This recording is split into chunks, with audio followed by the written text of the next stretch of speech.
శ్రీవారి ఆలయం ముందు భక్తులు జారిపడకుండా కార్పొరేట్లు, తిరుమల ఆలయం ముందు ఏర్పాట్లు చేసిన కార్పొరేట్లు, తిరుమల ఆగస్టు ఆంధ్రజ్యోతి, తిరుమల శ్రీవారి ఆలయం ముందు భక్తులు జారిపడకుండా టీటీడీ అధికారులు కార్పొరేట్లు ఏర్పాటు చేశారు. తిరుమలలో మంగళవారం రాత్రి భారీగా కురిసిన వర్షంతో డ్రైనేజీ నుంచి నీటితో కూడిన మురుగు పొంగి ప్రవహించిన నేపథ్యంలో రాత్రి 11 గంటల సమయంలో పలువురు భక్తులు జారిపడి గాయాల పాలయ్యారు. దీనిపై ఆంధ్రజ్యోతిలో శ్రీవారి భక్తులకు ఎంత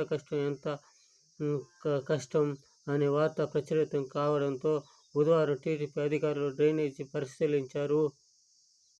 కోట్ల గుడిలో మన గుడి ఒకటి,